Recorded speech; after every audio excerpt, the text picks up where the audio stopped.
আল্লাহ আমার রব, এই রবি আমার সব, দামে দামে তন মনে তারি অনুভব। তোমার দুনিয়াতে আমি যেদিকে তাকাই, অথই নিয়ামতে ডুবে আছি সবাই। পাক পাখালির গানে শুনি তসবি কলরব, তসবি কলরব। প্রিয় দর্শক, নতুন প্রশ্নে যাচ্ছি। আসসালামু আলাইকুম, পরিচয় দিয়ে প্রশ্ন করুন। হ্যাঁ, আমি গাজীপুর থেকে বলছি। আমার দুইটা প্রশ্ন। জি বলুন। হ্যাঁ, আসসালামু আলাইকুম। ওয়ালাইকুম আসসালাম। আমি গাজীপুর থেকে বলছি। আমার দুইটা প্রশ্ন। জি, আপনি প্রশ্ন করুন। হ্যাঁ, ইশরাকের নাম আমি ফজর নামাজের পরে বসে রইলাম ইশরাকের জন্য। এখন যদি প্রতিদিন হয় না, কোনোদিন যদি সময় হয় যে আমি পর্যাপ্ত সময় পেলাম, তখন আমি দোয়া কালাম পড়ার পরে তারপরে আমি যদি কোরআন শরীফ পড়ি, তাহলে সেটা কতটুকু জুড়ে পড়া যাবে? ওইখানে বসে তো কথা বলা যায় না, কিন্তু আমি ওইটা কতটুকু উচ্চারণ করে পড়তে পারবো, এটা হলো আমার একটা বিষয়। আচ্ছা, হ্যাঁ, আর আর বলুন।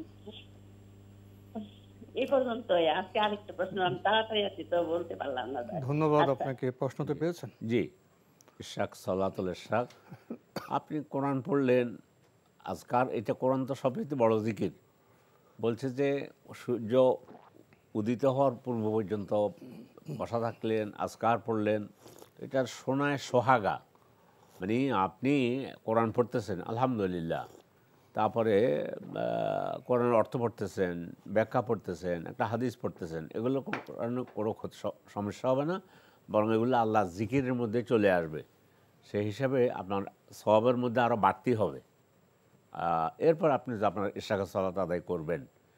আর আপনার একান্ত কথা বলা যাবে না, এক গ্লাস পানি খেতে ইচ্ছে করতেছে, মেয়েকে বললেন যে মা একটু পানি দাও, এটুকুর কারণে আল্লাহ তাআলা তো ওভাবে মানে আমাদেরকে সওয়াব থেকে মাহরুম করবেন না। প্রয়োজনীয় কথা বললেন, কিন্তু কোরআন হাদিস পড়লে তো আরও ভালো হবে। উনি জানতে চেয়েছেন কোরআন কি একটু শব্দ করে পড়তে পারবেন? পারবেন না কেন? কোরআন শব্দ করে পড়তে পারবেন আপনি, যেহেতু আপনার রুমে আপনি আছেন, কোরআন শব্দ করে পড়াতে অসুবিধা হবে। আমরা জানলাম বিষয়টি সম্পর্কে। প্রিয় দর্শক, নতুন প্রশ্নে যাচ্ছি। আসসালামু আলাইকুম, পরিচয় দিয়ে প্রশ্ন করুন। জি, লাইনে আছেন? হ্যাঁ, প্রশ্ন করব। জি, আপনি প্রশ্ন করুন, আপনার পরিচয় দিয়ে প্রশ্ন করুন। আমার নাম ইব্রাহিম মিয়া। জি, আমার প্রশ্ন হলো যে ওই আমরা জিকির করি, নামাজের পরে বা এমনি সময় জিকির করি, অনেক সময় হেলান দিয়ে পিঠ, দেওয়ালে, টেবিলে, যে কোনো জায়গায় হেলান দিয়ে আমরা জিকির করি। এই জিকির কি এইভাবে করা যাবে কিনা, বা শুয়ে জিকির করা যাবে কিনা? হ্যাঁ, বুঝছেন? জি জি। আর কোনো প্রশ্ন আছে? আর একটা প্রশ্ন হলো, আমরা যখন নামাজে দাঁড়াই, নিয়ত করি, এই নিয়ত কি ঠোঁট নাড়াইয়া করা লাগবে বা করা লাগবে কিনা, এটা একটু বলবেন। আর অন্য সূরা পড়ি, যেমন ফাতিহা, কুল আল্লাহ, এই সূরা পড়ার সময় কি ঠোঁট নাড়াইতে হবে কিনা, এই জিনিসটা একটু বুঝিয়ে বলবেন। ধন্যবাদ আপনাকে। ওনার প্রথম প্রশ্ন জিকির প্রসঙ্গে। উনি কি জিকির হেলান দিয়ে বা শুয়ে, মোট কথা জিকিরের পদ্ধতি, জিকিরটা বুঝতে হবে আগে। জিকির কি? জিকির হলো আল্লাহকে স্মরণ করা। তোর মধ্যে নামাজটা হলো সবচেয়ে বড় জিকির, কোরআন তেলাওয়াত সবচেয়ে বড় জিকির। তো আপনি হেলান দিয়ে বসে আল্লাহ তাআলা কোরআন শরীফে বলতেছেন, আল্লাযীনা ইয়াযকুরুনাল্লাহা কিয়ামান ওয়া কুউদান ওয়া আলা জুনুবিহিম ওয়া ইয়াতাফাক্কারুনা ফি খালকিস সামাওয়াতি ওয়াল আরদি রব্বানা মা খালাকতা হাযা বাতিলা সুবহানাক ফাকিনা আযাবান নার। যারা আল্লাযীনা ইয়াযকুরুন, আল্লাহকে স্মরণ করে, জিকির করে। এই জিকির বলতে আপনি আপনার মনটাকে ওইদিকে নেবেন না যে হা হু এটা করে জিকির করা হয়। জিকির আপনি আল্লাহ সুবহানাল্লাহ বললেন, আলহামদুলিল্লাহ বললেন, আল্লাহু আকবার বললেন, লা ইলাহা ইল্লাল্লাহ, লা হাওলা ওয়ালা কুওয়াতা ইল্লা বিল্লাহ। এটা আপনার একটু ভালো লাগতেছে, ঠেস দিয়ে এভাবে কোনো কিছু শুয়ে বসে এবং হাঁটার সময়ও, দাঁড়িয়ে, হ্যাঁ হাঁটার সময়ও হাঁটতে বলতে পারেন। আপনি যে হাঁটতে, ওই যে উপরের দিকে ওঠার সময় আল্লাহু আকবার বলতেছেন, নিচের দিকে নামতে সুবহানাল্লাহ বলতেছেন, সবগুলো জিকির। ফলে আপনি তাহলে মোদ্দা কথা, আপনি বসেও জিকির করতে পারবেন, ঠেস দিয়েও জিকির করতে পারবেন, কোনো অসুবিধা নেই ইনশাআল্লাহ। আরেকটি প্রশ্ন করেছেন, নামাজে যখন নিয়ত করবেন তখন কি ঠোঁট নাড়াতে হবে? এবং নামাজে যখন সূরা কিরাত পড়বেন তখনই কি ঠোঁট নাড়াতে হবে? হ্যাঁ, দুটো পার্থক্য এখানে, মাসালার দুটো দিক। নিয়ত তো স্থান হইল অন্তরে। আমি এখন জোহর সালাতে অথবা একটু পরে যে জুমার সালাত আদায় করবেন, আমি জুমার সালাত আদায় করতেছি, এটা মনে আসবে, মানে মনে মনে একটা ইচ্ছা প্রকাশ, এখন এখানে ওটা ভাষা বা মুখ দিয়ে প্রকাশ করা নয়। নয়, এটা মুখে কিছু বলবেন না, আপনার মনের মধ্যে আসবে যে এখন আমি জোহর সালাতের নিয়ত করতেছি অথবা জোহর সালাত ফরজের নিয়ত করতেছি, এটা মনে আসবে, আল্লাহু আকবার বলবেন। কিন্তু পরের যে অংশ বলেছেন যে সূরা কিরাত পড়ার সময়, তখন তো অবশ্যই ঠোঁট নড়বে, সূরা কিরাত পড়ার মতো পড়বেন এবং শব্দ করে পড়বেন বলতে যদি আপনি মুক্তাদি হন তাহলে অন্তত আপনার কানে যেন আওয়াজটা আসে, এত মানে মানে চুপ করে সূরার ভাবটা মনে আনা নয়, সূরাটা স্পেসিফিক আলহামদুলিল্লাহ রাব্বিল আলামিন আর রহমানুর রাহিম, তবে কতটুকু আপনার কানে যায় শব্দগুলো আপনি এইভাবে পড়বেন, এখানে ঠোঁট নড়বে এবং পড়তে গিয়ে তো যেভাবে পড়তে হবে পড়বেন। আশা করি উত্তরটা বুঝতে পেরেছেন। প্রথমটাতে ঠোঁট নাড়ার সাথে কোনো সম্পর্ক নেই, সেটা মনে থাকবে, কিন্তু সূরা কিরাত মনে মনে পড়ব না, সূরা কিরাত মুখ নাড়বেন, তবে এমন না যে 2-3 জনে শুনতেছে, এত জোর না, নিজের কানে যায়, শব্দগুলো স্পষ্ট বুঝতে পারতেছেন, এভাবে পড়তে হবে। জি, আমরা জানলাম বিষয়টি সম্পর্কে। প্রিয় দর্শক, মাহে রমজান তো সমাগত, পবিত্র মাস, আমাদের ভালোবাসার মাস রমজান প্রায় এসে গেল। আপনারা তো অবগত আছেন, আপনার জিজ্ঞাসা অনুষ্ঠানটি রমজানে রাতে প্রতিদিন লাইভ হয়ে থাকে। এবার সময় একটু পরিবর্তিত হয়েছে। এবার আপনার জিজ্ঞাসা লাইভ অনুষ্ঠানটি ইফতারের পর 6:35 থেকে শুরু হবে ইনশাআল্লাহ। আশা করি রমজানের আপনার জিজ্ঞাসার যে প্রতিদিনের লাইভ অনুষ্ঠান, সেখানে আপনারা অংশগ্রহণ করবেন। দেখছিলাম এনটিভি আয়োজিত এবং লাভ হেলু নিবেদিত অনুষ্ঠান আপনার জিজ্ঞাসা। আমরা ফোন নিচ্ছি। আসসালামু আলাইকুম, পরিচয় দিয়ে প্রশ্ন করুন। ওয়ালাইকুম আসসালাম, আমি গ্রিন রোড থেকে বলছি। আমার দুটি প্রশ্ন। একটি হলো যে আমি আলহামদুলিল্লাহ 2011-তে হজ করেছি, সেটা দলের সঙ্গে, একটা টিমের সঙ্গে আমরা গিয়েছিলাম। আর এরপরে 2022-এ গিয়েছিলাম, তখনও উমরাতে, তখনও আপনার টিমের সঙ্গেই গিয়েছিলাম। আগে তো আমাদের হজে টিমের সঙ্গে গিয়েছিলাম, এটাও টিমের সঙ্গে গিয়েছিলাম। তো ইনশাআল্লাহ নিয়ত করেছি রমজানের পরে আমি যাব আল্লাহর রহমতে আমার ছেলের সঙ্গে। তো এখন আমরা কোনো দলের সঙ্গে যাচ্ছি না, আমরা মা ছেলে নিজেরাই কি আমরা উমরা করতে পারবো? আমরা নিয়ম কানুন জানি, আল্লাহর রহমতে আরো পড়াশোনা করে নেব ইনশাআল্লাহ, এটা পারবো কিনা। আর এই বিষয়ে আর এটাই প্রশ্ন যে আমরা প্রথমে যাব পবিত্র মক্কাতে, ওখান থেকে পবিত্র উমরা করে আমরা যাব মদিনাতে, ওখান থেকে ব্যাক যখন করব, আমরা যখন ফিরে আসবো আবার মক্কাতে, তখন একটি মিকাত পাবো। তো সেই মিকাতে আমি কি ওখানে আরাম মানে করে নিয়ত করে আমরা আরেকটা উমরা করতে পারবো কিনা? কারণ এক সফরে দুটো শুনেছি নবীজি একটা করেছেন, কিন্তু এটা সফরের চেঞ্জে তো দুটা সফর হয়, সেটা পারবো কিনা। আর যখন আমরা মদিনা থেকে আসবো, তখন আমার ছেলে এহরাম যে পরবে এসে, তখন কি সে আগে যে প্রথমে ওমরা করার সময় এহরাম কাপড়টা পরেছিল সেটাই কি পরতে হবে, না সেটা অন্যটা পরতে হবে, কিংবা এটা ওয়াশ করে পরতে হবে? এটাই। আর আরেকটা কথা, সেটা হলো আমরা যে মক্কাতে এসে আরেকটা উমরা করব মদিনা থেকে, তখন আমরা যদি তায়েফে যাই, তায়েফ থেকে আসার সময় আরেকটা মিকাত পাবো ইনশাআল্লাহ, তখন ওকে আমরা আরেকটা উমরা করতে পারবো? তাহলে তো 3টা হবে। এই বিষয়ে জানতে চাচ্ছি। আরেকটা বিষয় হলো যে আমরা যখন তসবিহ পড়ি 33 বার করে, তখন ছোট্ট একটা দানা থাকে 33-এর পরে, ওখানে আমরা কি পড়বো? ধন্যবাদ আপনাকে। কয়েকটি প্রশ্ন আপনি করেছেন। আপনি হজের একটি বিবরণ দিয়েছেন। এবার মা এবং ছেলে ওমরা করতে যাচ্ছেন, টিম ছাড়া, পারবেন কি? এটাই তো উত্তম। মা ছেলে হজে যাচ্ছেন, ওনার একটি ধারণা যে হজ ওমরা বোধহয় টিমকে নিয়ে করতে হয়, টিমের সাথে যেতে হয়। হজ এবং উমরা যেটা মাহরাম সাথে থাকতে হবে, মাহরাম এটা হলো মূলনীতি। তো আপনি তো সুন্দর, বরং আগেরটা প্রশ্ন থেকে গেল টিমে গেছেন, তখন আপনার সাথে মাহরাম ছিল কিনা, যদি না থেকে থাকে বরং পরে যে এখন ছেলের ছাড়া যাবেন ইনশাল্লাহ, এটাই হলো উত্তম।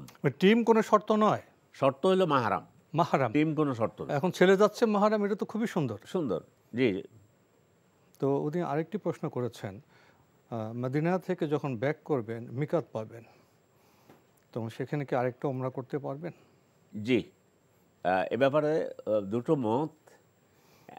এক নম্বর হল ম্যান্ডেটরি নয়, কেউ বলে না যে এটা আবার আবার মদিনা গিয়েছে আবার এখন মিকাত থেকে আসতেছে মিকাত ক্রস করে, নো।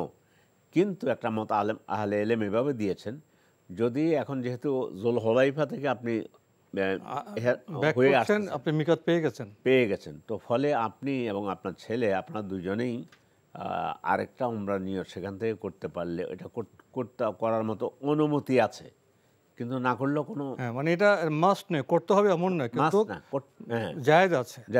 আবার বললেন যে আমরা তায়েফ হয়ে আসছি, নো, আপনার মিকাত তো একটা টাচ করেছেন। যে কেউ হজ এবং উমরা করার জন্য যে কোনো একটা মিকাত টাচ করে সেখান থেকে এহরাম করলেই হয়ে গেল। মাঝখানে যদি পথে ঘুরে আবার আপনি তায়েফে যান, কোনো দরকার নেই। ওই একই ইয়েতে এহরাম যেটা জুলহুলাইফা থেকে করবেন মদিনা থেকে আসার পথে, ওইটাই হয়ে গেল। আর আপনার ছেলের আপনার ছেলের এহরামের কাপড়ের কথা বলেছেন, ওটা তো পারবেই। হ্যাঁ, নাপাক হলে অন্য কোনো কালে ধুয়ে আবার পারবে, ওটা দেশে এনে আবার পরবর্তীবার গিয়ে যদি যান অথবা ছেলে যায় তখন আবারও পড়তে পারবে। এখানে মূল কথা হলো আপনার প্রতি উমরায় নতুন কাপড় আবশ্যক নয়, না, পুরনো কাপড় দিয়ে বহুবার করতে পারবেন যদি পাক থাকে, এটাই তো কথা, বাস এটাই। আরেকটি উনি প্রশ্ন করেছেন যে তসবি তো আমরা আঙুলে করি, ওনার বক্তব্য থেকে মনে হলো তসবি দানা দিয়ে করেন, 33 33 33 ছোট একটি দানার প্যান, ওটা দিয়ে কি করবেন? আপু, সেটা হচ্ছে এই আপনি যেটা বলেছেন, তসবি হাতে করাই উত্তম। তসবি বলতে আমরা ওই যে দানাদার কাঠের দিয়ে বানানো যেটা, ওটা মাঝখানে ছোট যেটা দেয় 33-এর পরে বোঝানোর জন্য যে আমার সুবহানাল্লাহ 33 বার পড়া শেষ হয়েছে, দানা দিয়ে এখানে আসলে এবার আলহামদুলিল্লাহ পড়ব। ওই দানায় কিছু পড়া লাগবে না, ওটা হলো আপনাকে বোঝানোর জন্য। প্রথম বলছি হাতেই পড়বেন, আল্লাহ রাসূল হাতে পড়েছেন, এটাই আহলে ইলম বলেছেন, এটাই উত্তম, এটা সবচেয়ে উত্তম। ঠিক আছে, এখন আপনি তাসবিহ হাতে নিতে পারবেন কি না? আচ্ছা, নিলেন। ওই ছোট্ট যেটা, এটা হলো আপনাকে বোঝানোর জন্য, আপনার বুঝের জন্য যে আমার এই সুবহানাল্লাহ শেষ হয়েছে, কিন্তু ওটাতে কিছু পড়তে হবে না। ওটা পার হয়ে পরেরটা যেটা ধরবেন সেখানে আলহামদুলিল্লাহ পড়া শুরু করবেন, সুবহানাল্লাহ শেষ, এবার আলহামদুলিল্লাহ 33 বার, এই। তাহলে ওই ছোটো যেটা, এটা পড়ার জন্য কোনো কিছু নেই। জি, আমরা জানলাম বিষয়টি সম্পর্কে। প্রিয় দর্শক, প্রশ্ন নিচ্ছি। আসসালামু আলাইকুম, পরিচয় দিয়ে প্রশ্ন করুন। আমি ঝিনাইদহ থেকে শরীফুল ইসলাম বলছিলাম। জি ভাইয়া, বলুন। জি, বলছিলাম যে নামাজে আমরা যে রফুল ইয়াদাইনের ক্ষেত্রে, আমি রফুল ইয়াদাইন করি, সেক্ষেত্রে দেখি যে অন্যান্য মুসল্লিরা তাকিয়ে থাকে, এক্ষেত্রে আমি অনেক সময় লজ্জাবোধ করি বা আমার মতো করে আমি পড়ে চলে আসি। তো সেক্ষেত্রে মানে তাদের উদ্দেশ্যে যদি কিছু বলতেন অথবা আমার উদ্দেশ্যে কিছু বলতেন। আর আরেকটা প্রশ্ন হচ্ছে, জানাজার নামাজে আমরা যখন দাঁড়াই, ইমাম সাহেব এবং এলাকার ব্যক্তিবর্গরা বক্তৃতা বা মানে লাশের হচ্ছে আত্মীয় স্বজনরা ক্ষমা চাওয়া, এই বিষয়টার পরে বলে যে সবাই বাংলা ইবাদত নিয়ত করতে পারেন, আরবিতে জানলে আরবিতে করুন, বাংলা নিয়তটা করুন, এইভাবে মানে এটা মনে হচ্ছে যে বাধ্যতামূলক করে দেয় যে আপনারা এইভাবে পড়বেন। এই ক্ষেত্রে যদি একটু কিছু বলতেন। জি, ধন্যবাদ আপনাকে। আপনি গুরুত্বপূর্ণ দুটি প্রশ্ন করেছেন। প্রথম প্রশ্ন, আপনি রফুল ইয়াদিন সম্পর্কে আপনি যখন করেন কেউ তাকিয়ে থাকে, আপনি লজ্জা পান, আসলে অনেকগুলি বিষয় যেগুলি আমাদের আলোচনায় আসছে, এটাই বোধহয় বলা হয় সামাজিক পরিবর্তন।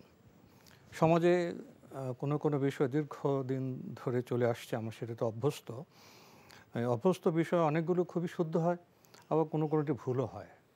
যখন শুদ্ধ জিনিস আপনি প্রচলিত যে রেওয়াজ হয়ে গেছে তার বিপরীতে শুদ্ধ জিনিস করেন, তখন তো নতুন দেখা তো একটা কৌতূহল দেখে মানুষ তাকাবে, এতে আপনি বিব্রত কেন হবেন, আপনি লজ্জিত কেন হবেন? তো আর এটা আপনার পক্ষে। আরেকটি বিষয় হলো, যারা দেখছেন নতুন, তারা তো প্রশ্ন করে জানতে পারেন। আসলে জানাজানির মাধ্যমে তো আমরা পরিশুদ্ধ হব, কি বলবেন? জি, সর্বপ্রথম ভাইকে বলতেছি,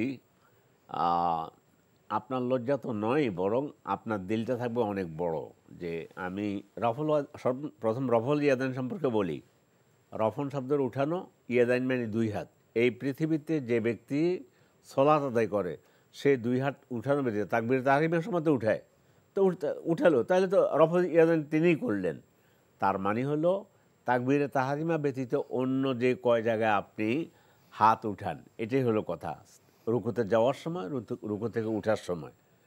আর মানে যদি 4 রাকাত বিশিষ্ট সালাত হয় তাহলে প্রথম তাশাহুদ থেকে উঠে, এটা ক্লিয়ার হওয়া দরকার। রফল ইয়াদাইন যে সালাত আদায় করে সেই মানে তাকবীর তাহরিমের সময় সবাই হাত উঠে না।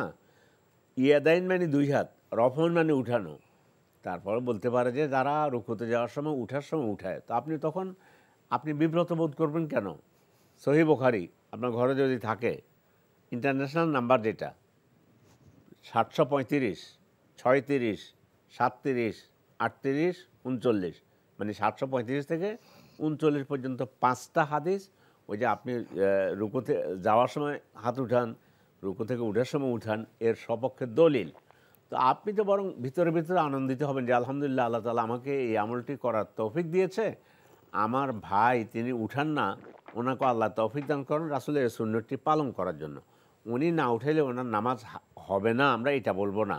কিন্তু আপনারটা তো আপনি রাসূলের হাদিসে, সহিহ হাদিসের আলোকে আপনি করতেছেন। তো আপনার পাশে কেউ করুক আর না করুক, আপনার তো মনে অনেক বড় হয়ে যাওয়ার কথা যে আল্লাহ আমাকে এই মাসালাটা বুঝার তৌফিক দিয়েছে, আমার ভাই এখনও বুঝে উঠতে পারতেছে না। বরং তাকে কাউকে এবং বলতে পারেন যে দেখে নিন সহিহ বুখারীর ওই নাম্বারগুলো, যেটা 735 থেকে 5টা 71 কন্টিনিউ।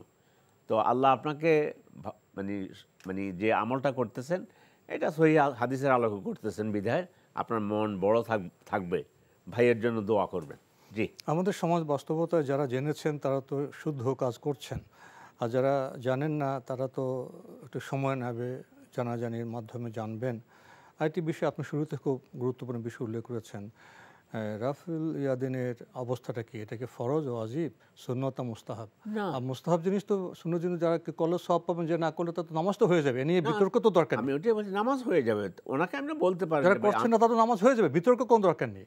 মানে কাদা ছড়াছড়ি করব না। আর যিনি করবেন তিনি সওয়াব পাবেন। সব দাওয়াত দিতে পারেন, যে পিঠের মধ্যে হাত দিয়ে সালাম দিয়ে যে ভাইজান এই সম্পর্কে, হাত উঠানোর সম্পর্কে আমি তো উঠাই, সহিহ বুখারীর ওই নাম্বারগুলো বলবেন, ওনাকে দেখে নিতে বলবেন। আমি একজনকে যখন বুখারী ধরে দেখাই দিয়েছি, আর কিচ্ছু বলিনি। উনি সেদিন থেকে এই জানাজানির মাধ্যমে আমরা অধিকতর শুদ্ধ হব। আমরা বিরতিতে যাব, আগে যদি সংক্ষেপে বলতেন। আরেকটি বিষয় জানতে চেয়েছেন, জানাজা সালাতের সময় সেখানে ইমাম বা অন্যান্য ব্যক্তিরা মৃত ব্যক্তির জন্য ক্ষমা চান এবং ইমাম বলেন যে বাংলা নিয়ত করেন, এগুলি কি বাধ্যতামূলক না কি? না, বাংলা নিয়ত আপনি বাংলায় করেন। আমি নামাজ সালাত আদায় করিতেছি অমুকের জন্য, কিছু দরকার নেই। নিয়তের স্থান হইল অন্তর, আর নিয়া মাহাল্লুহা আল কালব, নিয়তের স্থান হচ্ছে অন্তরে। আপনি সালাত আদায় করতেছেন, একজন ব্যক্তির জানাজা হচ্ছে, আপনি কি জোহরের সালাতের নিয়ত করবেন নাকি? আপনি জোহর ওনার জন্য দোয়া করবেন, নিয়ত করবেন, নিয়াত হয়ে গেল। এরপরও হলো দোয়াগুলো আপনি প্রথম তাকবীর, দ্বিতীয় তাকবীর, তৃতীয় তাকবীর, চতুর্থ তাকবীর, সেটা কি আছে জেনে নেবেন, দোয়াকে মানে কি পড়তে হয়। কিন্তু মুখে ইমাম সাহেব বলেন যে মুখে নিয়ত, বাংলায় নিয়ত করলেও চলবে, নিয়ত মুখে উচ্চারণের প্রয়োজনই নেই। এই জন্য নিয়ত মুখ আরবি হোক বাংলায় হোক প্রয়োজন নেই। আমাদের আজকের প্রাসঙ্গিক আলোচনার বিষয় মাহে রমজান। রমজান তো চলে এলো। মাহে রমজান উপলক্ষে আমরা আবেগ প্রকাশ করি, ইবাদতের ইচ্ছে প্রকাশ করি, কিন্তু ইবাদত তো জানার বিষয়, ইবাদত তো সুন্নতসম্মত হওয়ার বিষয়। আসুন আমরা আমাদের আজকের বিজ্ঞ অতিথি তার কাছ থেকে জানি মাহে রমজান সম্পর্কে, ইবাদত সম্পর্কে।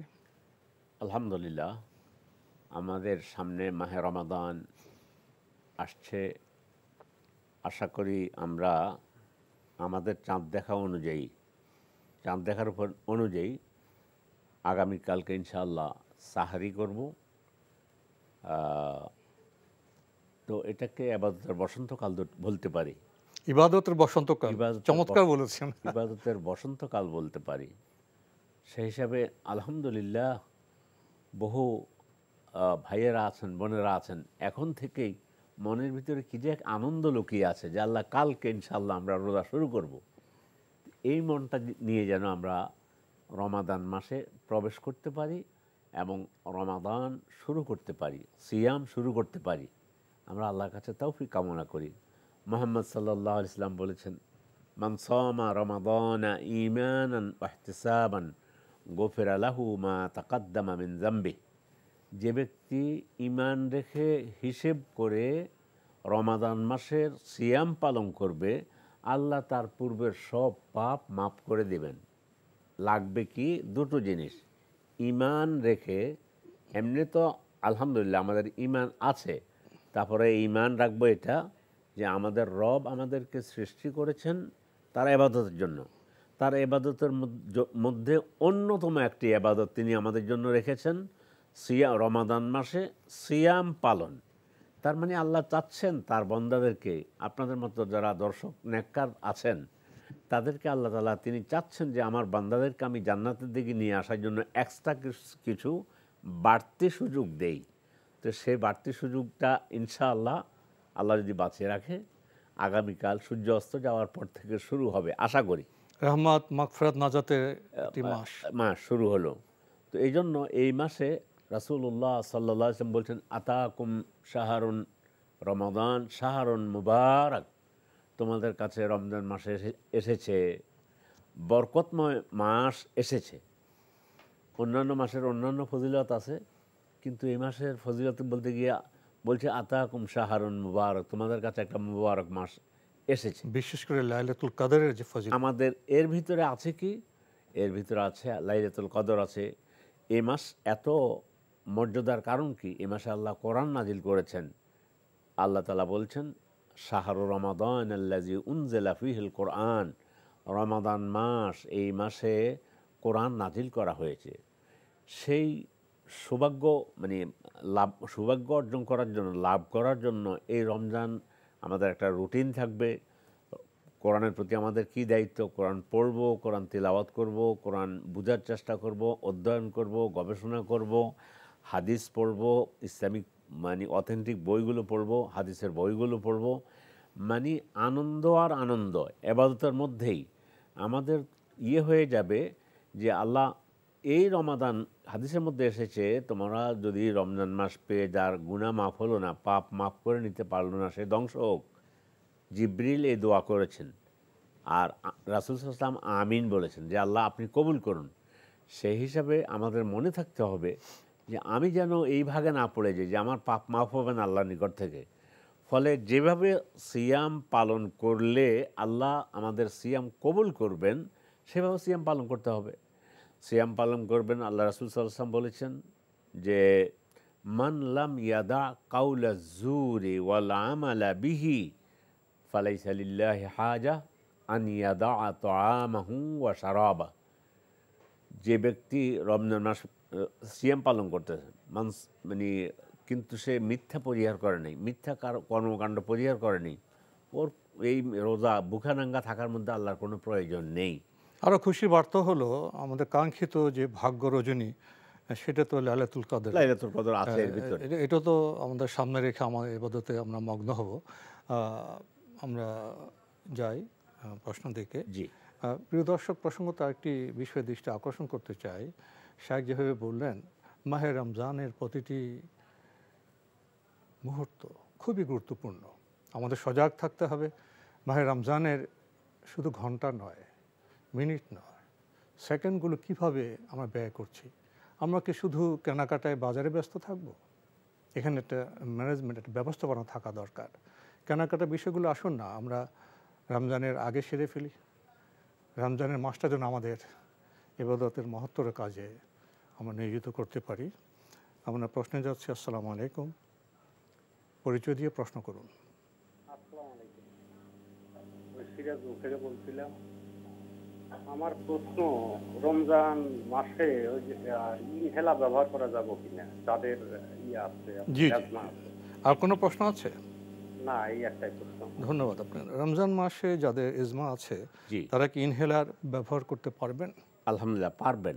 অধিকাংশ আহলেম, দুই একজন আহলে এলেমদের মধ্যে দুই একজন বলেছে ইনহেলার ব্যবহার করা যাবে না, কিন্তু পৃথিবীর সিংহভাগ ওলামায়ে কেরাম বলেছেন ইনহেলার ব্যবহার করা যাবে এজমার জন্য, কারণ এটা তো আপনি খাচ্ছেন না।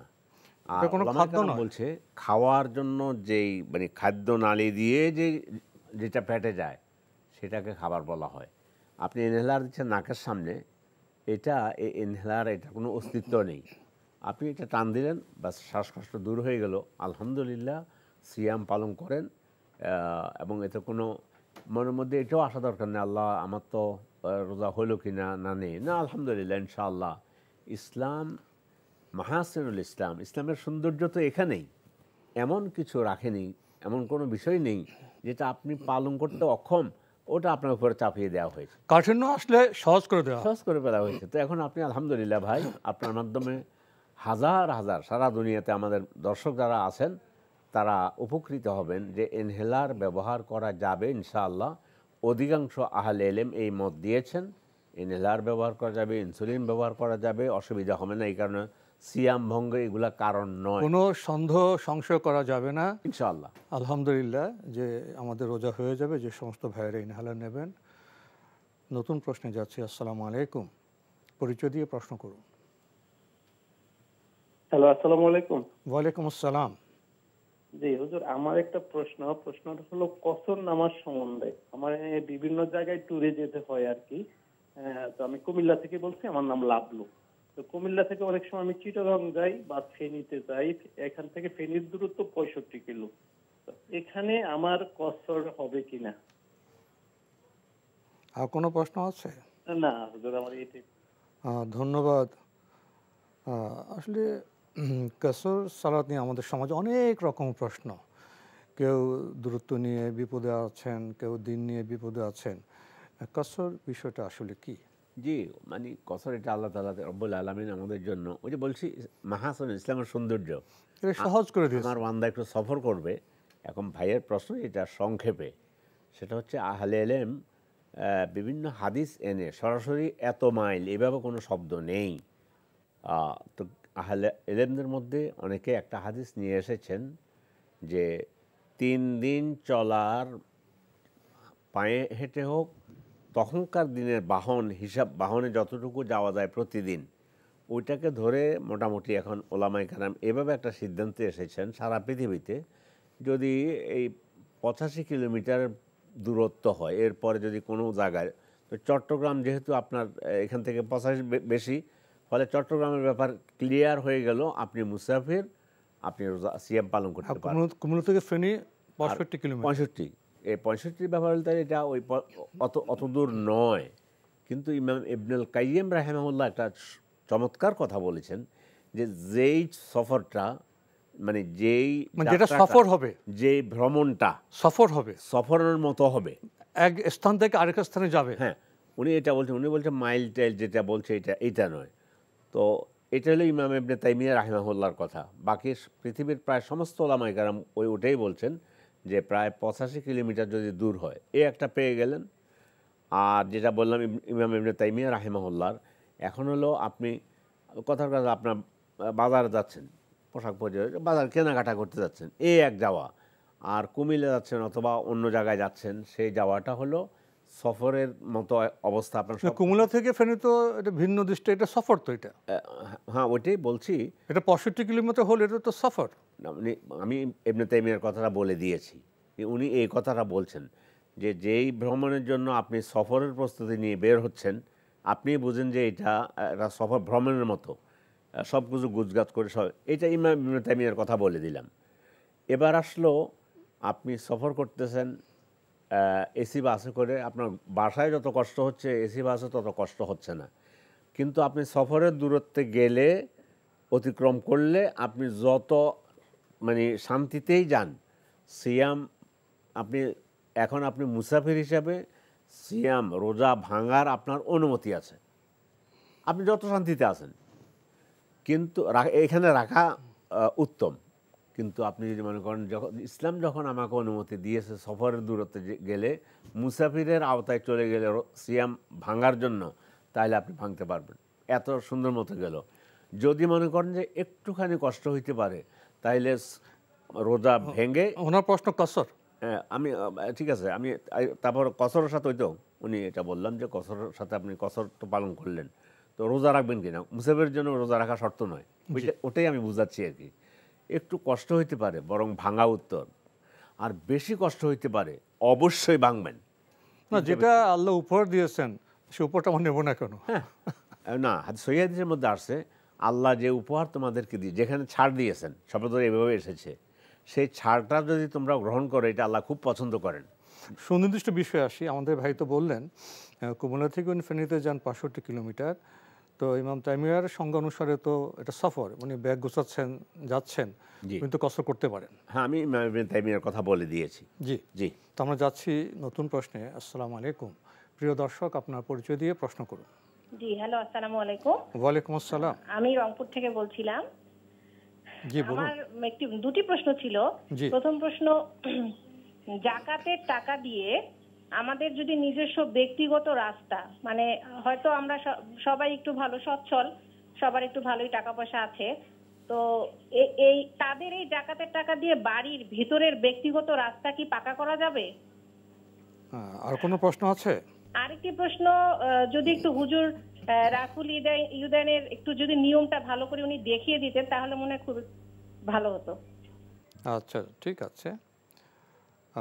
আপনার প্রথম প্রশ্ন, বাড়িতে ব্যক্তিগত যে রাস্তা আছে ভেতরে, সে রাস্তা কি জাকাতের অর্থ দিয়ে করা যাবে?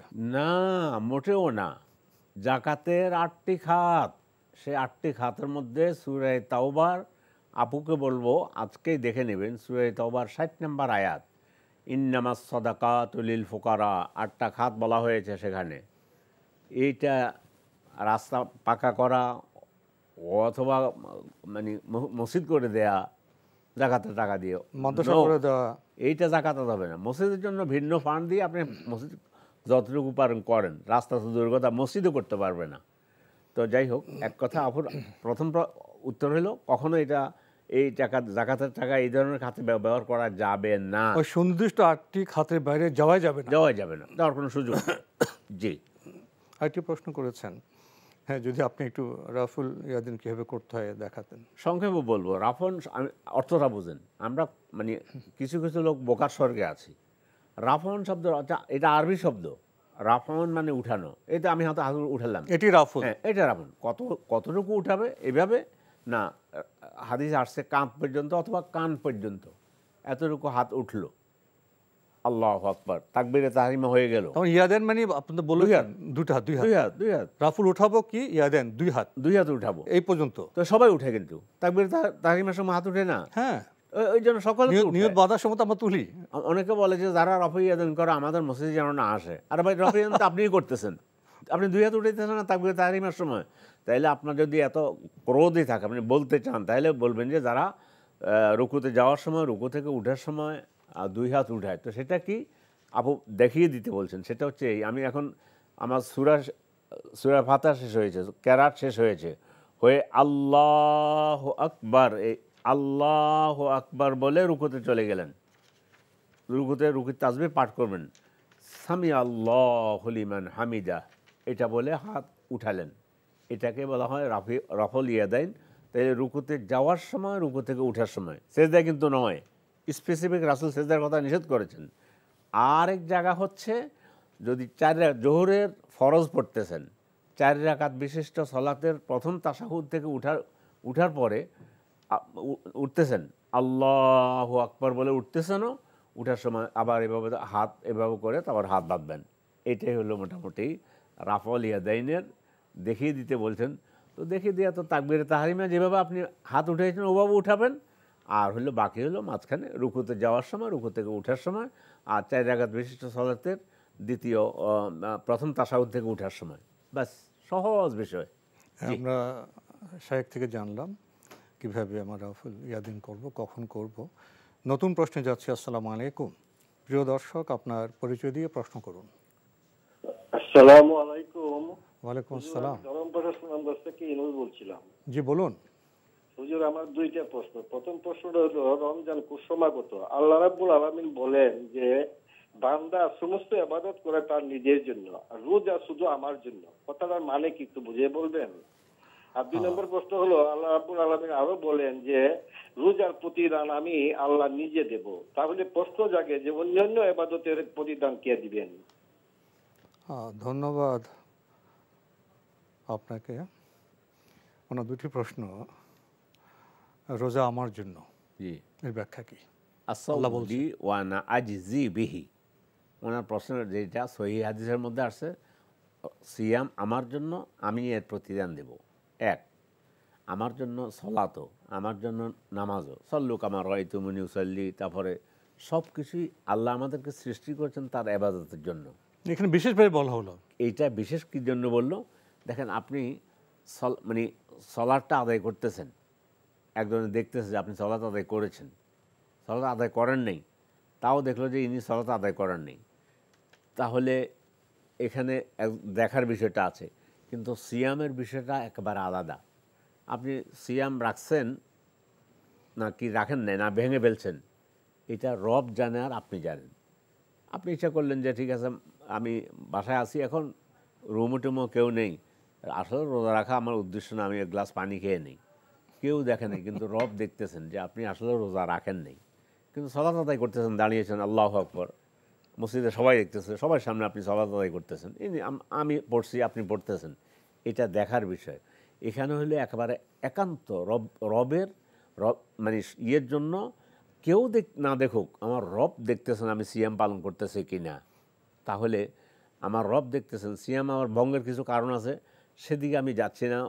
সেটা দুই প্রকার, একটা হলো অনৈতিকভাবে গীবত করা, এগুলো ইত্যাদি ইত্যাদি করা, এগুলো সব থেকে বিরত ছিলেন, আর খাওয়া পানার থেকে বিরত থাকতেছেন। এটা আপনি আর আল্লাহ জানেন, মাঝখানে অন্যরা হয়তো জানে না। এই জন্য আল্লাহ তাআলা একটা স্পেশালিটি দেওয়ার জন্য, স্পেশাল অফার আর কি, যে তুমি আমার জন্য এইভাবে রোজা রেখেছো, কেউ জানে না, বিশেষ মর্যাদা দিয়ে, নইলে অন্য কিছু না। প্রত্যেক ইবাদতের পুরস্কারও আল্লাহ দেবেন, সিয়ামের পুরস্কারও আল্লাহ দেবেন, কিন্তু সিয়ামের গুরুত্বটা বুঝাবার জন্য বলছেন যে সিয়ামটা আমার জন্য, আমি তোমাদেরকে সেই সিয়ামের প্রতিদানটা সরাসরি আমি দেব। এটা কারণ দ্বিতীয় প্রশ্ন হতে একই তো জবাব হবে, এবং সিয়ামের ফজিলত আমি দিব, অন্য আপাতত ফজিলত আল্লাহ দেন, এটাও উনি দেবেন। হ্যাঁ হ্যাঁ, তা তো আল্লাহই দিবেন। এটা বিশেষভাবে বলা হচ্ছে গুরুত্বকে বোঝাবার জন্য। প্রশ্ন নিচ্ছি। আসসালামু আলাইকুম, পরিচয় দিয়ে প্রশ্ন করুন। আচ্ছা, ওয়া আলাইকুম আসসালাম ওয়া রাহমাতুল্লাহি ওয়া বারাকাতুহু। হুজুর বলুন। যে আমি বলছি যে মোহাম্মদ ইকরামুল হক, আমনডাঙ্গা গাইবান্ধাতে বলছিলাম। বলুন। আপনারা ভালো আছেন হুজুর? আলহামদুলিল্লাহ। আমার প্রশ্ন হচ্ছে, আমি যে রোজা থাকা অবস্থায় যদি ঘুমাই, এতে কি আমার রোজা নষ্ট হবে কিনা? রোজায় ঘুমালে না? জি জি জি। আর কোনো প্রশ্ন আছে? জি না, একটাই হুজুর। আমরা প্রশ্ন করেছেন, রোজায় দিনে ঘুমালে কি রোজা নষ্ট হবে? না ভাইজান, আপনার রোজা নষ্ট হবে কেন? আমাদের দিনে এমন কোনো বিষয় নেই যেটা আপনি যে প্রশ্ন করেছেন খুশি হবেন। হ্যাঁ, আমাদের মানে যত বেশি সম্ভব সালাত আদায় করবো, আল্লাহ জিকির করবো, কোরআন তেলাওয়াত করবো, কোরআন পড়বো, একটা আয়াত, মানে ইবাদতে মগ্ন থাকবো। কিন্তু আপনি ঘুমিয়েছেন, অফিস থেকে এসেছেন, একটু ভালো লাগে, প্রয়োজন ঘুম, আপনি ঘুমান, কোনো অসুবিধা নেই। গভীর ঘুম এসেছে, আপনি ঘুমান। আপনার রোজায় ঘুম সিয়াম ভঙ্গের কারণ না, ওইটাই মূল কথা। হ্যাঁ, কিন্তু সিয়াম ভঙ্গের কারণের একটা ঘুম নয়। হ্যাঁ, ঘুম না, ঘুমে কোনো সিয়াম ভঙ্গ হবে না। কিন্তু একটা কথা, যে আপনি শুয়ে আছেন, এখানে জোরও টাইম চলে গেল, জমাতেও গেলেন না, না মানে রমজান মাসে মানে আপনি এমন প্রস্তুত থাকবেন, ঘুম যান আপনি সময় মতো, কিন্তু ইবাদতের কোনো যেন ঘাটতি না হয়। মানে আলসেমি করে ঘুমালেন, এটা তো রমজানের যে মর্যাদা তার সাথে যায় না। তো এটা আলস্য সহকারে ঘুমানো মানে শুধু অলস ঘুমাতেই আছে, এটা রমজানের ইয়ের সাথে যায় না আর কি, মর্যাদার সাথে যায় না, নিজের জন্য ক্ষতিকর। এক কথা, ঘুম সিয়াম ভঙ্গের কারণ না, ঘুমালে কোনো অসুবিধা। আমরা জানলাম বিষয়টি সম্পর্কে। প্রিয় দর্শক, নতুন প্রশ্নে যাচ্ছি। আসসালামু আলাইকুম, পরিচয় দিয়ে প্রশ্ন করুন। লাইনে আছেন? জি, আসসালামু আলাইকুম। ওয়ালাইকুম আসসালাম। আসসালামু আলাইকুম। আমি একজন আমার খালার হয়ে প্রশ্ন করছি। উনি অনেকদিন ট্রাই করছেন, পাননি তো উনি অনেক বয়স্ক, একটা সিনিয়র সিটিজেন, ওনার হলো 73 বছর বয়স। তো উনি বাথরুমে যেতে খুব ভয় করেন আর কি, মনে হয় যে পড়ে যাওয়ার কথা শুনেন। তো বাথরুম তো আল্লাহর রহমতে ভালো, বাথটব আছে, কমোড আছে, কোনো নাই, পরিষ্কার পরিচ্ছন্ন। তো উনি যখন গোসল করেন তখন উনি ভয়ে আর কি লা ইলাহা ইল্লাল্লাহ, অনেক সময় ওনাকে বাসায় একাও থাকতে হয়, তো তো তখন উনি লা ইলাহা ইল্লাল্লাহ লা ইলাহা ইল্লাল্লাহ এটা জিকির করতে থাকেন আর গোসল করতে থাকেন, যে যদি পড়ে যাই, যদি মরে যাই, এরকম একটা ভয় আর কি ওনার। এই জন্য এটা কি পড়া ঠিক হচ্ছে কিনা। আর আমি একটু আগে প্রশ্ন করেছিলাম, সেটা হলো যে আমি তসবিহ হাতেই করি, কিন্তু মাঝে মাঝে ঘুমের কারণে হয়তো আপনার গুনে নেই আর কি। আর আমার এর আগে হজে আমি আমার ছেলের সাথেই মাহরাম গিয়েছিল। এই প্রশ্ন একটা কি। আসসালামু আলাইকুম। ধন্যবাদ আপনাকে। আপনি প্রশ্ন করেছেন, আপনার আত্মীয় প্রবীণ ৮০ বছর বয়স, উনি বাথরুমে ভয় পান পড়ে যাবো কিনা, মরে যাবো কিনা, তো উনি গোসলের সময় লা ইলাহা ইল্লাল্লাহ এটা পড়েন, এতে কি কোনো সমস্যা আছে? না, সর্বপ্রথম ওই চিন্তাটা যে আমি বাথরুমে ঢুকছি এখন মরে যাই কিনা, এই ধরনের ওয়াসওয়াসা না আসা ভালো। বাথরুমে ঢুকছেন, আপনি গোসল করেন, কিন্তু পড়লে হারাম হবে না। কথা বললেন, পানির ঝর্ণার নিচে আছেন, পানি ওয়াশরুমে আপনি গোসল করতেছেন, এই সময় আপনি সুবহানাল্লাহ বলতে পারেন, আল্লাহু আকবার বলতে পারেন, কোনো বলতে পারেন, কিন্তু ওয়াসওয়াসা আসা যে আমি যদি মরে যাই তাহলে লা ইলাহা ইল্লাল্লাহু মুহাম্মাদুর রাসূলুল্লাহ, মানে এইভাবে জায়েজ নেই এবং এইভাবে ঠিক না। লা ইলাহা ইল্লাল্লাহ পড়েন, ঠিক আছে, সুবহানাল্লাহ, লা ইলাহা ইল্লাল্লাহ, আর গোসল করতে, এটা স্বাভাবিক। আপনার মূল প্রশ্নটি হলো যেটা শয়তানের ওয়াসওয়াসা, বাথরুমে গেলে আমার কি হবে, আমি পড়ে যাবে কিনা, এটা তো একটা মানসিকভাবে মানুষকে খুবই অস্বস্তিতে রাখে, অস্বস্তি থাকে, এবং এই ওয়াসওয়াসা আসা ঠিক না। এখান থেকে নিজেকে দূরে রাখতে হবে। যদি তিনি এমন করেন প্রত্যেক দিনে পানি ছেড়ে দিয়ে তিনি লা ইলাহা ইল্লাল্লাহ পড়েন, তাহলে কিন্তু এটা বেদাতে যাবে। এটা ইবাদতের পদ্ধতি নয়, নিজস্ব একটা ইবাদত বের করে নিয়েছেন যে আমি বাথরুমে ঢুকে ঝর্ণার নিচে দাঁড়ালে আমি লা ইলাহা ইল্লাল্লাহ পড়বো, তাহলে এটা নির্দিষ্ট করে এটা বেদাত হয়ে যাবে। আজকে হঠাৎ মনে আসলো যে ঠিক আছে করতেছেন, আর লা ইলাহা ইল্লাল্লাহ আজকে পড়লেন, কালকে সুবহানাল্লাহ পড়লেন, আরেকদিন কিছু পড়লেন না। মোটামুটি এটাকে নিজস্ব নির্দিষ্ট কোনো পদ্ধতি না করবেন। জি, আমরা শায়েখ থেকে কয়েকটি জিনিস জানলাম। প্রথমত এই যে ওয়াসওয়াসা, যে বাথরুমে পড়ে যাব, মরে যাব, এখান থেকে নিজেকে মানসিকভাবে দূরে রাখতে হবে। আর দ্বিতীয় হলো এটাকে নির্দিষ্ট করে ইবাদত মনে করে করা যাবে না। শায়েখ আরেকটি কথা বললেন, এমনিতে স্বাভাবিকভাবে কোনোদিন লা ইলাহা ইল্লাল্লাহ আসলো, কোনোদিন সুবহানাল্লাহ আসতে পারে। আমরা বিস্তারিত জানলাম। নতুন প্রশ্নে যাচ্ছি। আসসালামু আলাইকুম। প্রিয় দর্শক, আপনার পরিচয় দিয়ে প্রশ্ন করুন। আসসালামু আলাইকুম। ওয়ালাইকুম আসসালাম। জি বলুন, কে বলছেন, কোত্থেকে বলছেন? জি হুজুর, আমার একটা প্রশ্ন আছে। আমি ঢাকা গুলশান থেকে প্রশ্ন করতেছি। জি করুন। আমি হুজুর থেকে শুনছি 1 টাকা যদি দান করলে 1 লক্ষ টাকা সওয়াব পাওয়া যায়।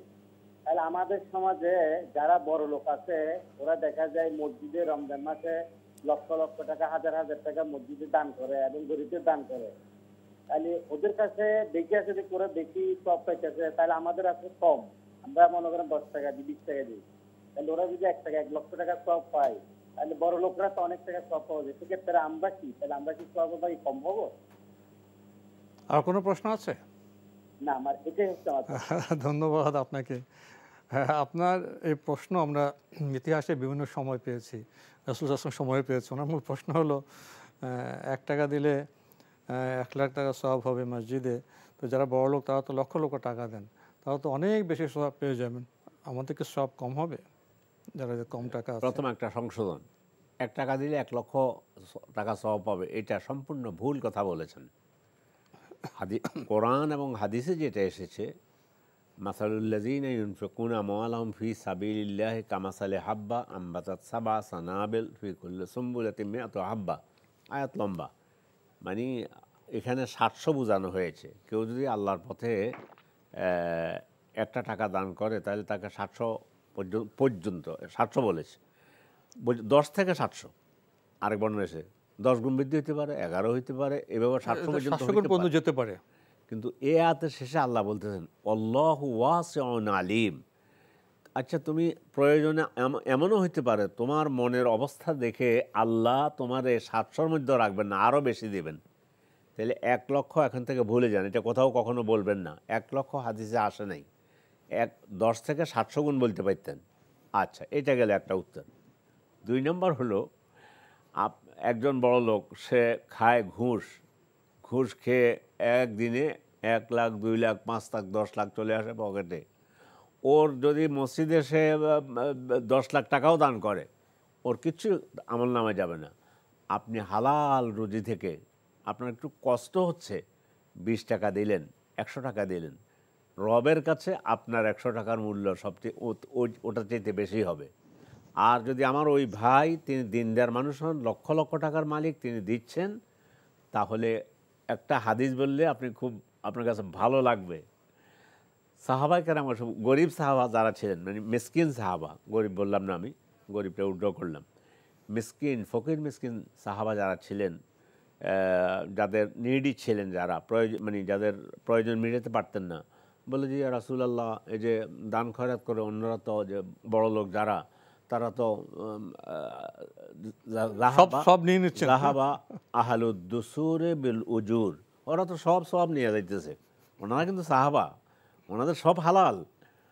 তো রাসূল তখন বললেন যে আচ্ছা ঠিক আছে, তোমাদেরকে এই জন্য কিছু দোয়া শিখিয়ে দিই। এই সুবহানাল্লাহ তোবার বলবা, আলহামদুলিল্লাহ তোবার বলবা, আল্লাহ, এই কিছু দোয়া আজকার শিখিয়ে দিয়েছেন। হেসনুল মুসলিম বইতে এটা, ওই দোয়াগুলো পাবেন। তো ওনারা এটা পড়া শুরু করছে। এটা পড়া শুরু করে সাহাবারা, তো ওনারা টাকাও আছে, আবার এই পড়াও শুরু করছেন, রাসূলের শিক্ষা। তখন আয়সা বলল, ইয়া রাসূলুল্লাহ, ওরা এই দোয়াগুলো পড়ে, তো এখন তো তাদের আরও বাড়তি হয়ে গেল। তখন এটা বললেন যে এটা আল্লাহর অনুগ্রহ, অনুকম্পা, যাকে আল্লাহ ইচ্ছা করেন তাকে দেন, এটা নিয়ে তোমাদের ভাবার কোনো দরকার নেই। ফলে আমি এখন আবার আলোচনার প্রথমে সংক্ষেপে বলতেছি, লক্ষ লক্ষ টাকা দেয়, আমরাও মারহাবা বলি, এরপরে অমুকে এত লক্ষ টাকা দিয়েছেন, সাদ করে দিয়েছেন মসজিদের, আলহামদুলিল্লাহ, যদি হালাল পয়সা হয় আল্লাহ ওনাকে জান্নাত নসিব করুন, যেই হন। কিন্তু হারাম পয়সা দিয়ে লক্ষ লক্ষ টাকা দিলেন, মসজিদের মারহাবা পাইল, ইমাম সাহেবও লুপে নিল টাকা, আর ওনার জন্য বলে যে জান্নাতুল ফেরদাউসের সর্বশ্রেষ্ঠ জায়গা আল্লাহ দিয়ে দেন, অত সহজ নয়। আপনি হারাম টাকা ব্যয় করবেন, দিবেন, আমাদেরকে জিজ্ঞাসা করতে হবে, এটাকে দেখেন যে হ্যাঁ, মানে সেটার মধ্যে একটা শিষ্টাচার থাকতে হবে। যদি বুঝে যে ওনার এই লাখ লাখ টাকা দিচ্ছে যে সম্পূর্ণ হারাম, তাহলে নেওয়ারও দরকার নেই। আপনি 20 টাকা দিচ্ছেন, আপনার 20 টাকাই লুপে নেব। আল্লাহ আমাদের সাধ্য অনুযায়ী ব্যয় করব, আর আমাদের থাকবে যে আমার সাধ্য অনুযায়ী আমি দিয়েছি, আল্লাহ এটা কবুল করে আমাকে এর মাধ্যমে আল্লাহ জান্নাত দিবেন, এটুকু আশা আমরা আল্লাহর কাছে করতে পারি, রাখতে পারি। আবু বকর রাদিয়াল্লাহু তাআলা আনহু, তিনি রাসূল যখন চাইলেন, ওনারটা ছিল খুব অল্প, রাসূলের সামনে রাখলেন। ওমরটা ছিল আরও অনেক বেশি। তো ওমরকে জিজ্ঞাসা করলেন, ঘরে কি রেখে এসেছো? বলছে যে ঘরে রেখেছি অর্ধেক, আর নিয়ে আসছি অর্ধেক। আবু বকরকে জিজ্ঞাসা করলেন, তুমি ঘরে কি রেখে এসেছো? বলে যে ঘরে রেখেছি আল্লাহ আর আল্লাহ রাসূলকে, আর যা আছে ঘরের মধ্যে সব নিয়ে এসেছি। তখন ওই ছোট্ট ফুটলিটাই, সেটাই আল্লাহ রাসূল বললেন যে আজকে এটার মূল্যই সব আল্লাহর কাছে বেশি, সবচেয়ে বেশি। আপনি শেষে যে উদাহরণ দিলেন, এখানে সামর্থ্যের অনুপাতের প্রসঙ্গটি চলে আসে। অনুপাত, কারো আছে কোটি কোটি কোটি টাকা, তিনি 1 লক্ষ টাকা দিলেন, ওনার সামর্থ্যের এখানে 1% আসেনি। জি। কারো অল্প আছে, হয়তো উনি 100 টাকা দিলেন, এটা তার সামর্থ্যের 10% হলো। তাহলে সামর্থ্যের 10% আর সামর্থ্যের 1% কোনটা মূল্য বেশি হবে? তাই তো, ওইটাই তো বলছিলাম। ওইটাই আপনি উদাহরণ দিলেন, ওইটা তো সেই আলহামদুলিল্লাহ অনুপাত। আমরা খুবই গুরুত্বপূর্ণ বিষয়ে অবগত হলাম। প্রিয় দর্শক, নতুন প্রশ্নে যাচ্ছি। আসসালামু আলাইকুম, পরিচয় দিয়ে প্রশ্ন করুন। পরিচয় দিয়ে প্রশ্ন করুন। লাইনে আছেন? আমি অনেক সময় দেখি যে ফজর নামাজের সময় পড়তে গেলে যে অনেকে জামাত শুরু হয়ে গেছে, কিন্তু তিনি জামাতের শরীক না হয়ে উনি নিজের সুন্নতটা আগে শেষ করতেছে, এবং এটা বেশিরভাগ ফজরের সময় ঘটে।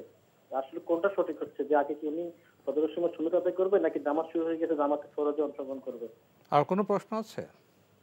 না, আমার এটা। ধন্যবাদ আপনাকে। আপনার একটা অবজারভেশন আপনি বললেন, বিশেষ করে ফজর সালাতের সময় জামাত শুরু হয়ে গেছে, কিন্তু কোনো কোনো মুসল্লি সুন্নত পড়ছেন, এটা কি ঠিক হচ্ছে? দুটো উত্তর, এখানে 2-3টা ভাগ আছে। একটা হলো জামাত শুরু হয়ে গিয়েছে, আরেকজন এসে আগে সুন্নত পড়বে, এটাই হয় ভাই, এটাই বলেছেন, আমাদের অভিজ্ঞতা আছে।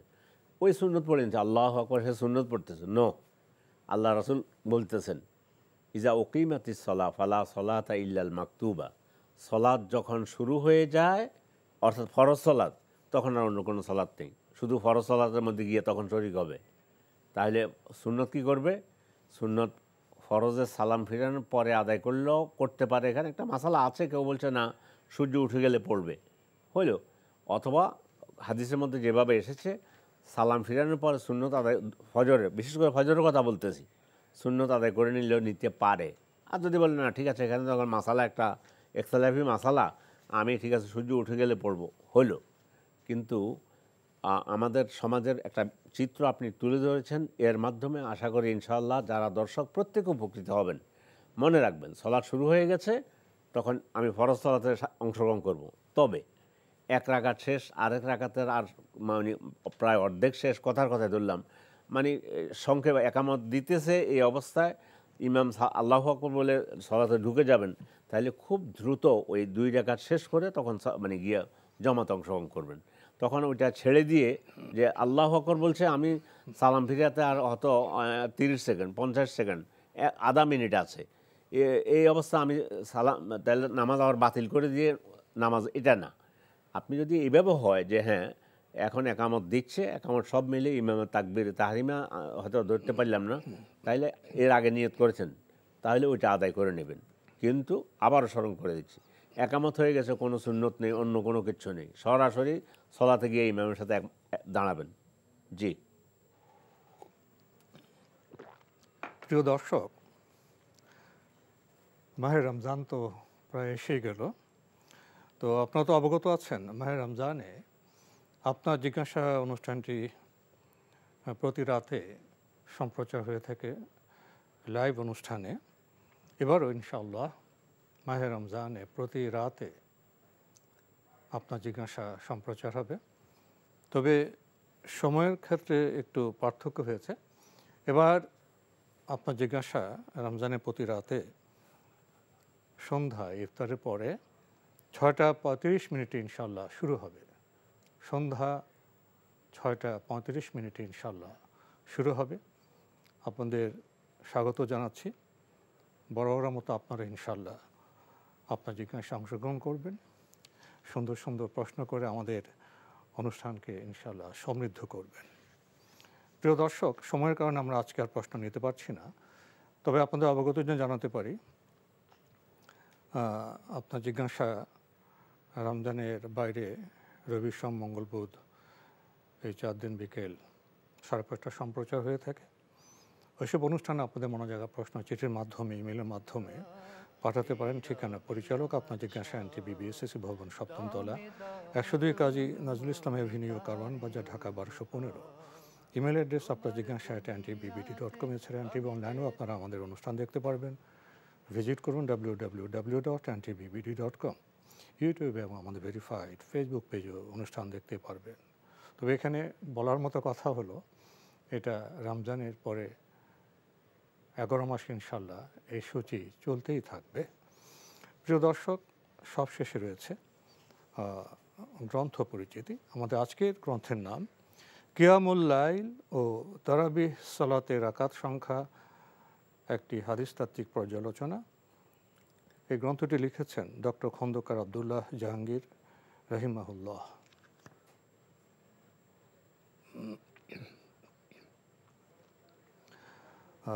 এই গ্রন্থটি অনুবাদ করেছেন শাইখ এমদাদুল হক, প্রকাশ করেছে আসুন্না পাবলিকেশনস। সূচিতে আছে 2 রাকাতের হাদিসসমূহ, 4 রাকাতের হাদিসসমূহ, 8 রাকাতের হাদিসসমূহ, 12 রাকাতের হাদিসসমূহ, 20 রাকাতের হাদিসসমূহ, 24 রাকাতের হাদিস, 36 রাকাতের হাদিস, 40 রাকাতের হাদিস।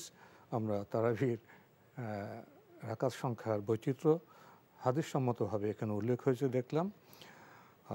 এই গ্রন্থটির মূল্য 70 টাকা।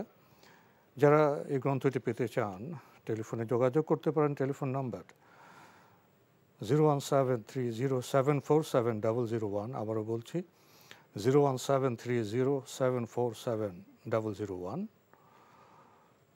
কিয়ামুল লাইল ও তারাবিহ সালাতে রাকাত সংখ্যা যদি সংক্ষেপে কিছু বলতেন। জি, ডক্টর খন্দকার আবদুল্লাহ জাহাঙ্গীর রাহিমাহুল্লাহ, আমরা একজন বড় আলেম দ্বীনকে হারিয়েছি। উনি গবেষণামূলক ওনার লেখাগুলো আসে, শুনেছেন, সূচি শুনেই কিয়ামুল লাইল 2 রাকাতও হইতে পারে, 4 রাকাতও হইতে পারে, 6ও হইতে পারে, 8, 10, 12, 14 যেভাবে 36-40 রাকাত হতে পারে। আচ্ছা, ওই পর্যন্ত এসেছে। বইটা পড়লে ওই যে কি আমি 8 রাকাত পড়বো না 20 রাকাত পড়বো, এই যে দ্বন্দ্ব, এটা দূর হয়ে যাবে। আমিও অনুরোধ করব বইটা কিনে পড়ার জন্য। আল্লাহ আপনাদেরকে তৌফিক দান করুন। একটি বিষয়, তারাবির কি রাকাতের সঙ্গে গুরুত্বপূর্ণ না তারাবিতে কতটা আমি কিয়াম করলাম, কতটা আল্লাহর সামনে দণ্ডায়মান হলাম, এটা গুরুত্বপূর্ণ? সেটা তো খুবই গুরুত্বপূর্ণ। রাসূল সাল্লাল্লাহু আলাইহি ওয়াসাল্লাম দাঁড়াতেন, পা ফুলে যেত পানি ভর করে আর কি। তো সেই হিসাবে ওনার সালাতের সাথে তো আমরা আমাদের সালাত মিলাতে পারবো না। তো রাকাত তো আসলে তো বড় কথা নয়। তারপরেও এখন মুসলিম উম্মাহ মোটামুটি 2টা আমল বেশি করে। 8 রাকাত তারাবি, 2 রাকাত হলো, তারপর 3 রাকাত হলো বেতের 11, আর অথবা 20 আর 3 রাকাত হলো সলাতুল ওয়েতের, মোট 23। এই 2টা আমল দুনিয়াতে বেশি হয়ে থাকে। গভীর মনোসংযোগ দিয়ে আমরা ধীরে সুস্থ তারাবি পড়ব, এটাই। তো আজকে সময়ের কারণে আমাদের এখানেই শেষ করতে হচ্ছে। আপনাকে অনেক ধন্যবাদ। ধন্যবাদ আপনাকেও। প্রিয় দর্শক, আমাদের প্রিয় মাস রমজান মাস তো এসেই গেল।